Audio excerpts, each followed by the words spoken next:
Hello and welcome to my YouTube channel. Dear viewers, today I am going to start a very important and a very long branch, time and tense. I am going to give you a comprehensive knowledge about time and tense. And I must tell you that the importance of time and tense is so much in the English grammar and language that if when you know tense, you can understand voice, you can understand narration, you can understand syntax. So tense is the very foundation of other branches.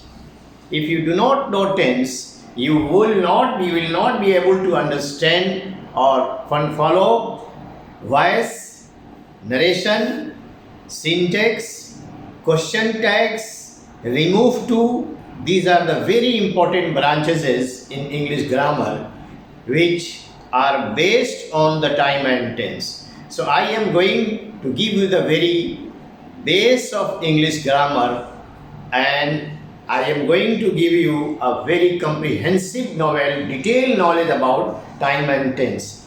Now everybody says tense, time and tense. Then what is this time? What is this tense? Let's start and know all about time and tense. According to Jesperson, where in the Essentials of English Grammar he wrote, it is important to keep the two concepts time and tense strictly apart. Time is something different, tense is something different. These are two things different. Former means time is common to all mankind and is independent of language. Time जो है, समय जो है, हर language का अलग अलग है. Time पूरे मैनकाइंड को इनकम्पास करती है, लेकिन the latter means the tense varies from language to language. और यही वजह है कि उर्दू हिंदी जानने वाले, बंगाली जानने वाले, अगर आप चाहते हैं कि हम हिंदी जान रहे हैं तो हम इंग्लिश, हम उसी हिसाब से अंग्रेजी भी होगी, ऐसा नहीं है. इंग्लिश का ग्रामर कुछ और है और हिंदी का ग्रामर, उर्दू का ग्रामर और सारे लैंग्वेजेस के अपने ग्रामर है. तो टाइम तो सबका एक है, लेकिन वेरीज करता है लैंग्वेज में टेंस के ऊपर. अब tense denotes the time of action. Tense किस चीज को डिनोट करता है कि किस टाइम में वो एक्शन हो रहा है, वो जो क्रिया हो रही है किस टाइम में हो रही है. टेंस इस चीज को डिनोट करता है. Time can be divided into 3 parts. और यही वजह है कि टाइम हमारे यहाँ पूरे सारे ग्रामर्स में, सारे लैंग्वेजेस में टाइम 3 हिस्से में बटा हुआ है. प्रेजेंट जो अभी हम बात कर रहे हैं, पास्ट जो कल मैंने वीडियो लोड किया था, और फ्यूचर जो हम आगे वीडियो लोड करेंगे. तो यही 3 ज़माने हैं, यही 3 काल हैं, यही 3 समय है, यही 3 टाइम है, टेंस है.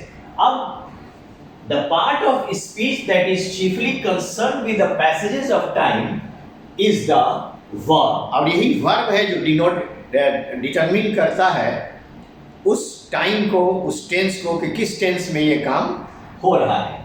So the verb has many tenses. A verb may refer to a present time, past time, future time. और आपके नॉलेज के लिए एक बताएं, ये जो टेंस शब्द है, ये टेम्पस लैटिन के वर्ड से निकला है, जिसके माने होते हैं टाइम.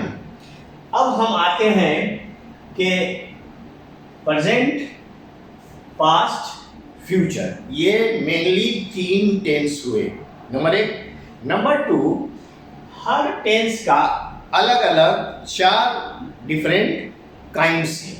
जैसे प्रेजेंट है यहाँ पर, प्रेजेंट इंडेफिनिट. प्रेजेंट इंडेफिनिट को हम सिंपल प्रेजेंट भी कहते हैं. सेकंड है प्रेजेंट कंटिन्यूअस. प्रेजेंट कंटिन्यूअस किसी ग्रामेरियन ने प्रेजेंट इम्परफेक्ट भी लिखा है, प्रेजेंट प्रोग्रेसिव भी लिखा है. तो इसका 3 नाम है, लेकिन ज़्यादा मशहूर नाम प्रेजेंट कंटिन्यूअस है. Now the third is present perfect and the fourth one is present perfect continuous. Now let us come to present indefinite, the first part, the first kind of present tense. अब present indefinite में Hindi method से अगर हम आपको पढ़ाएं, इस tense को mother tongue के हिसाब से पढ़ाएं, दो मेथड ऑफ टीचिंग है, एक ट्रांसलेशन मेथड है, एक डायरेक्ट मेथड है। मैं दोनों मेथड लेके चल रहा हूं क्योंकि मैं अच्छी तरह जानता हूं कि इंग्लिश मीडियम में भी जो स्टूडेंट पढ़ रहे हैं उनकी मदर टंग हिंदी ही उर्दू है और बंगाली अदर लैंग्वेजेस हैं। जाते जरूर मदर इंग्लिश लैंग्वेज में है, लेकिन उनको अपनी मदर टंग में ट्रांसलेट करने में दिक्कत आती ही आती है। तो इसलिए हम यहाँ दोनों मेथड को फॉलो कर रहे हैं, ट्रांसलेशन मेथड भी और डायरेक्ट मेथड भी। और जैसा कि अभी हमने यहाँ बताया कि ये जो वर्ब है यही सारे खेल को बनाता है। प्रेजेंट इंडेफिनिट में अब मैं बाय ट्रांसलेशन मेथड पढ़ा रहा हूँ, तो आप ध्यान से समझिए। प्रेजेंट इंडेफिनिट में हिंदी का कौन सा सेंटेंस आएगा? तो हिंदी का वैसा सेंटेंस जिसमें ता है, की है, ते है हो, तो वो प्रेजेंट इंडेफिनिट कहलाता है। नंबर एक बात। अब प्रेजेंट इंडेफिनिट जब हमको समझ में आ गया कि ये प्रेजेंट इंडेफिनिट में है, तो इसको हम बनाएंगे कैसे? तो आप देखें यहाँ, मैं खाता हूँ, हम लोग जाते हैं, तुम सोते हो, वे लोग गाते हैं, मेरे दोस्त आते हैं, मेरी बहनें खेलती हैं, वह लिखता है, वह गाती है, कमला पढ़ती है, मेरा भाई दौड़ता है, शिक्षक पढ़ाते हैं। सब में ता है, ती है, ते हैं। एक चीज और आप समझे। अब जैसे कि ट्रांसलेशन मेथड से जो अभी यहाँ पर बात आई कि टेंस को हम हिंदी में अपने लैंग्वेज में रूपांतरित करेंगे, तो उसके हिसाब से रूपांतरित नहीं होगा, इसका अपना ग्रामर है। टाइम तो सेम है सबका, लेकिन टेंस डिफर करेगा। तो आई ईट एम होगा। मान लीजिए यहाँ पर हम आई लिख दिए, खाना का अंग्रेजी ईट लिखे, हूँ का अंग्रेजी एम लिख दिए, आई ईट एम होगा? नहीं होगा, तो रूपांतरित नहीं होगा। इसका मतलब ये हुआ कि जैसा हमारा हिंदी का ग्रामर कहता है, हिंदी के ग्रामर में कर्ता, कर्म और क्रिया, उसके बाद आता है सब्जेक्ट, वर्ब, और उसके बाद ऑब्जेक्ट आता है। यहाँ पर सीधे सब्जेक्ट, उसके बाद वर्ब। तो अब वर्ब कितने हिस्से में बटा हुआ है? वर्ब दो हिस्से में, वर्ब मेनली 5 हिस्से में बटा हुआ है, V1, V2, V3, V4, V5। तो अभी जो प्रेजेंट इंडेफिनिट में हम आपको पढ़ा रहे हैं, उसमें आपको सिर्फ वर्ब के 5 फॉर्म में से सिर्फ 2 ही फॉर्म को यूज हुआ है, V1 और V5। ध्यान से समझें। तो प्रेजेंट इंडेफिनिट में हिंदी का वो सेंटेंस जिसमें ता है, ती है, ते है, वो प्रेजेंट इंडेफिनिट के कायदे के मुताबिक ट्रांसलेट होगा। नंबर 1 पॉइंट यही हो गया। और दूसरा गलतफहमी ये दूर कर ले कि जैसा हिंदी में हम लिखे हैं वैसा ही इंग्लिश में वर्ड बाय वर्ड ट्रांसलेट होगा, ऐसा भी नहीं होगा। तो अब उसका इंग्लिश में स्ट्रक्चर क्या बनेगा?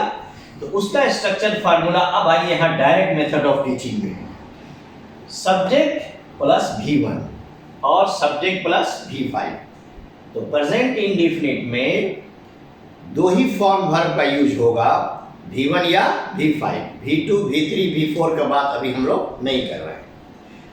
तो अगर सब्जेक्ट I है, V है, U है, दे है, प्लूरल नाउन है, ये 5 सब्जेक्ट अगर हैं, I, V, U, they, plural noun. Plural noun का मतलब एक से ज्यादा आदमी और जानवर, जैसे the teachers, the boys, the girls, the farmers, my friends, my sisters, brothers, plural noun. तो अगर सब्जेक्ट आई है, वी है, यू है, दे है और प्लूरल नाउन के हम 2 एग्जाम्पल्स यहाँ लिए हैं।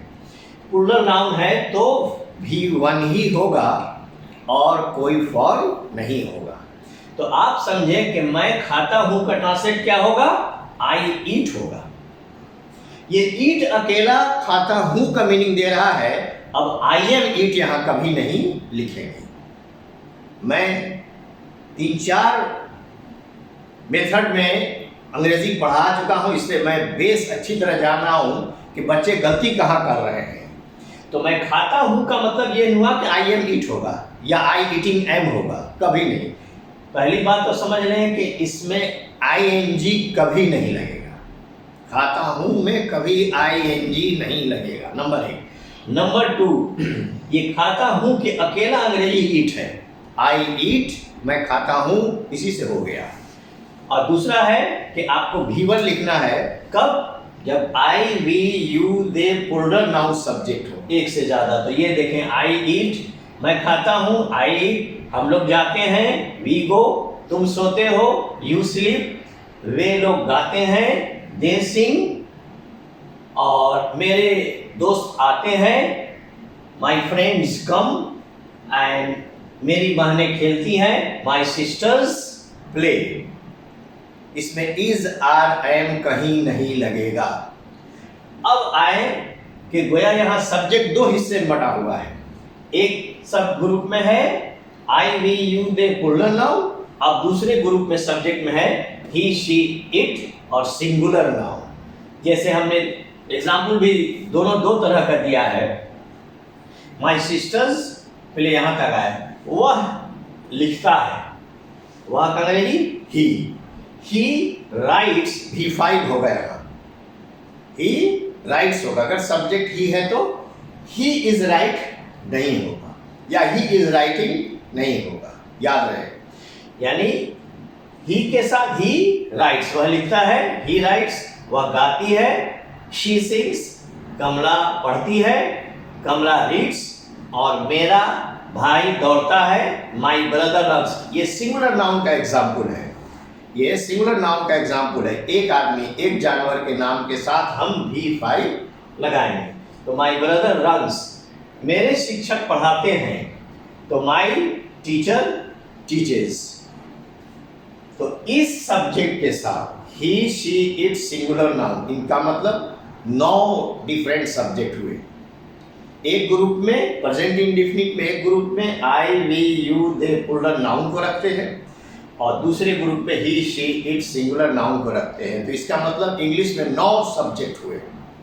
अब ये 9 सब्जेक्ट के आधार पर ही प्रेजेंट इंडेफिनिट में ट्रांसलेशन बनेगा। या आप कन्वर्सेशनल इंग्लिश में जा रहे हैं तो इस तरह से आप ट्रांसलेट करेंगे। तो इसको अगर हम सम अप कर दें तमाम चीज़ों को कि टेंस और टाइम में डिफरेंस क्या है, तो टाइम वेरीज करता है, सब लैंग्वेज में सेम है, लेकिन टेंस सबका अलग अलग है। और टेंस को कौन गवर्न करता है, ये वर्ब गवर्न करता है, जो 5 फॉर्म में है।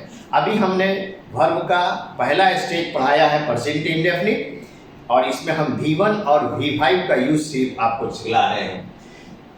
इसको हम आगे जो पार्ट करने वाले हैं उसमें और क्लियर करेंगे कि प्रेजेंट इंडेफिनिट में और किस किस टाइप के सेंटेंस बनते हैं। आई होप कि ये फर्स्ट जो स्टेज है प्रेजेंट इंडेफिनिट का, टेंस का, I have made it very clear. I hope you must be greatly benefited.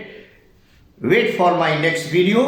Till then, like, share and subscribe my channel. Thank you so much indeed.